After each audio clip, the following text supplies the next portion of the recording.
ಹೌದು, ದೆಹಲಿ ಅಂಗಳದಲ್ಲಿ ದಾಳ ಪ್ರತಿದಾಳಗಳ ಪ್ರಯೋಗ ಆಗ್ತಾ ಇದೆ. ಕುರ್ಚಿ ಉಳಿಸ್ಕೊಳ್ಳೋಕೆ ದೊಡ್ಡ ಸರ್ಕಸ್ ನಡೀತಾ ಇದೆ. ಹಾಗಾದ್ರೆ ಸಿಎಂ ಬಣದ ವಾದವೇನು? ಡಿಕೆ ಬಣದ ಕೌಂಟರ್ ಪ್ಲಾನ್ ಏನು? ಇದಕ್ಕೆ ಹೈಕಮಾಂಡ್ ಅರೆದಿರುವಂತಹ ಮದ್ದೇನು? ಇಲ್ಲಿದೆ ನೋಡಿ ದೆಹಲಿ ಸಭೆಯ ಇನ್ಸೈಡ್ ಮಾಹಿತಿ. ಒನ್ ಮ್ಯಾನ್ ಒನ್ ಪೋಸ್ಟ್ ಅಂತ ಇದೇನು ಹೊಸದೇನಲ್ಲ. ಈಗ ಸರ್ಕಾರ ಆದಾಗ ಸರ್ಕಾರದಲ್ಲಿ ಸಚಿವರಾದ ಮೇಲೆ ಅಧ್ಯಕ್ಷರಾದವರು ಜವಾಬ್ದಾರಿ ನಡೆಸೋದಕ್ಕೆ ಕಷ್ಟ ಆಗುತ್ತೆ, ಎರಡೆರಡು ಹುದ್ದೆಗಳು ಮಾಡೋದು ಕಷ್ಟ ಆಗುತ್ತೆ ಅನ್ನೋ ಅಭಿಪ್ರಾಯದ ಮೇಲೆ ಬದಲಾಯಿಸ್ತಾರೆ.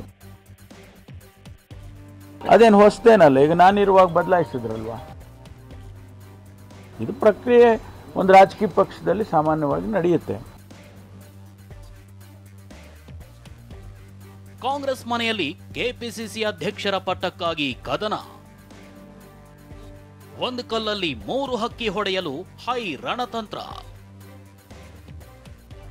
ಹೆಚ್ಚುವರಿ ಡಿಸಿಎಂ ಹುದ್ದೆ ಸೃಷ್ಟಿಗೆ ಸಿದ್ದರಾಮಯ್ಯ ಟೀಮ್ ಹೋದಲ್ಲಿ ಬಂದಲ್ಲಿ ಹೇಳ್ತಾ ಬರ್ತಿತ್ತು. ಕುರ್ಚಿ ಕದನ ಕೋಲಾಹಲವನ್ನೇ ಎಬ್ಬಿಸಿತು. ಈ ಹೊತ್ತಲ್ಲೇ ಡಿಸಿಎಂ ಡಿಕೆಗೆ ಸಿಎಂ ಸ್ಥಾನ ಬಿಟ್ಟುಕೊಡಿ ಅಂತ ಒಕ್ಕಲಿಗ ಸ್ವಾಮೀಜಿ ಬೇಡಿಕೆ ಇಟ್ಟಿದ್ರು. ಇದೇ ಮಾತಿನಿಂದ ಅಲರ್ಟ್ ಆಗಿದ್ದ ಸಿದ್ದರಾಮಯ್ಯ ಟೀಮ್ ಕೆಪಿಸಿಸಿ ಅಧ್ಯಕ್ಷರ ಬದಲಾವಣೆಗೆ ಕೂಗನ್ನ ಮತ್ತಷ್ಟು ಗಟ್ಟಿಗೊಳಿಸಲು ಶುರು ಮಾಡಿದ್ರು. ಡಿಸಿಎಂ ಸಿಎಂ ಬದಲಾವಣೆ ಬಿರುಗಾಳಿ ಕೆಪಿಸಿಸಿ ಸಾರಥಿಯ ಬದಲಾವಣೆಯತ್ತ ಹೊರಳಿದೆ. ಅದರಲ್ಲೂ ಹೈಕಮಾಂಡ್ ಭೇಟಿಯಾಗಿರೋ ಸಿದ್ದರಾಮಯ್ಯ ಟೀಮ್ ಇಟ್ಟಿರೋ ಬೇಡಿಕೆ ರೋಚಕವಾಗಿದೆ. ದೆಹಲಿ ಮಟ್ಟದಲ್ಲಿ ಕೆಪಿಸಿಸಿ ಅಧ್ಯಕ್ಷರ ಬದಲಾವಣೆಗೆ ಸಿದ್ದರಾಮಯ್ಯ ಮತ್ತು ಬಣ ಬೇಡಿಕೆ ಇಟ್ಟಿದೆ. ಡಿಕೆ ಶಿವಕುಮಾರ್ ಬಳಿಯೇ 2 ಪ್ರಬಲ ಖಾತೆಗಳಿವೆ. ಪಕ್ಷ ಸಂಘಟನೆಗೆ ಅನುಕೂಲಕರವಲ್ಲ ಅನ್ನೋ ಅಭಿಪ್ರಾಯ ಮುಂದಿಡಲಾಗಿದೆ. ಅಲ್ಲದೆ one man one post policy ಜಾರಿಗೆ ಆಗ್ರಹಿಸಿದ್ದಾರೆ. ಅಧ್ಯಕ್ಷರ ಬದಲಾವಣೆ ಮಾಡಿದರೆ ಸೂಕ್ತ. ಈ ಬಗ್ಗೆ ಹೈಕಮಾಂಡ್ ನಾಯಕರಿಗೆ ರಾಜ್ಯ ನಾಯಕರು ವರದಿ ಸಲ್ಲಿಸಿದ್ದಾರೆ. ದೆಹಲಿ ಭೇಟಿ ವೇಳೆ ಹೀಗಂದಿರೋ ರಾಜ್ಯ ನಾಯಕರು ಮನವರಿಕೆ ಮಾಡಿದ್ದಾರೆ.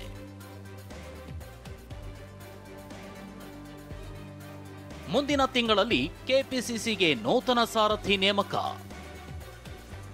ಇನ್ನು ಕಾಂಗ್ರೆಸ್ ಕೋಟೆಯಲ್ಲಿ ಕುದಿಯುತ್ತಿರೋ ಅಸಮಾಧಾನದ ಬಿಸಿ ನೀರಿಗೆ ತಣ್ಣೀರು ಹಾಕೋದಕ್ಕೆ ಹೈಕಮಾಂಡ್ ತಂತ್ರಗಾರಿಕೆ ಮಾಡ್ತಿದೆ. One man one post policy ಜಾರಿ ಮಾಡಿ ಒಂದೇ ಕಲ್ಲಿನಲ್ಲಿ 3 ಹಕ್ಕಿ ಹೊಡೆಯೋ ಬಾಣ ಪ್ರಯೋಗಿಸಲು ಮುಂದಾಗಿದೆ. ಬದಲಾವಣೆಯ ಬೆಂಕಿಗೆ ತಣ್ಣೀರು ಸುರಿಯಲು ಹೈಕಮಾಂಡ್ ಬಿಗ್ ಪ್ಲಾನ್ ಮಾಡಿದೆ. ಕೆಪಿಸಿಸಿ ಅಧ್ಯಕ್ಷರ ಬದಲಾವಣೆಯಾದ್ರೆ ಅರ್ಧ ಸಮಸ್ಯೆಗೆ ಮುಕ್ತಿ ಅಂತ ಅರಿತಿರುವ high command one man one post policy ಜಾರಿಗೆ ತರೋ ಸಾಧ್ಯತೆ ಇದೆ. ಮುಂದಿನ ತಿಂಗಳ ಹೊತ್ತಿಗೆ ಕೆಪಿಸಿಸಿಗೆ ನೂತನ ಸಾರಥಿಯನ್ನ ನೇಮಿಸೋ ಸಾಧ್ಯತೆ ಇದೆ. ಈ ಮೂಲಕ ಅಸಮಾಧಾನಿತರನ್ನ ಸಮಾಧಾನ ಪಡಿಸಲು ಹೈಕಮಾಂಡ್ ಮುಂದಾಗಿದೆ. ಸಿಎಂ ಸಿದ್ದರಾಮಯ್ಯ ಹಾಗೂ ಡಿಸಿಎಂ ಡಿಕೆ ಒಪ್ಪುವ ನಾಯಕನಿಗೆ ಪಟ್ಟ ಕಟ್ಟುವ ಮೂಲಕ ಗೊಂದಲ ನಿವಾರಿಸಲು ಹೈಕಮಾಂಡ್ ಪ್ಲಾನ್ ಮಾಡಿದೆ. ಹೆಚ್ಚುವರಿ ಡಿಸಿಎಂ ಇಲ್ಲ, ಕೆಪಿಸಿಸಿ ಅಧ್ಯಕ್ಷರ ಬದಲಾವಣೆ ಸಾಧ್ಯತೆ ಇದೆ ಎಂಬ ಎಕ್ಸ್ಕ್ಲೂಸಿವ್ ಮಾಹಿತಿ ಟಿವಿ9ಗೆ ಲಭ್ಯವಾಗಿದೆ.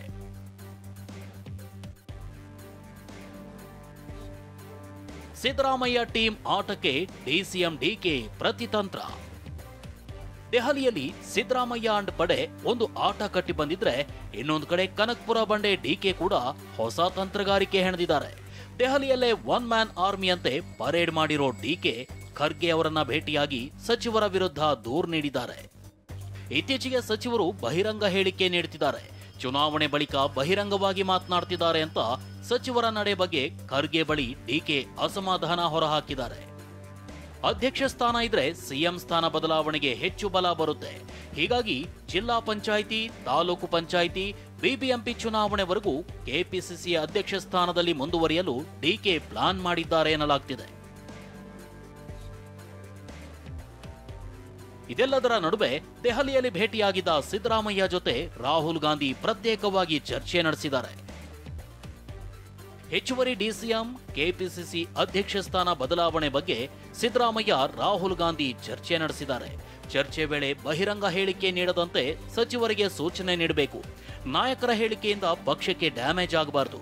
ಸೂಕ್ತ ಸಮಯದಲ್ಲಿ ಪಕ್ಷ ನಿರ್ಧಾರವನ್ನ ಕೈಗೊಳ್ಳಲಿದೆ ಅಂತ ಸಿದ್ದರಾಮಯ್ಯಗೆ ರಾಹುಲ್ ಹೇಳಿದ್ದಾರೆ. ಜೆಡಿಎಸ್ ಬಿಜೆಪಿ ಮೈತ್ರಿಯಿಂದ ಕಾಂಗ್ರೆಸ್ಗೆ ಹಿನ್ನಡೆಯಾಗಿದೆ.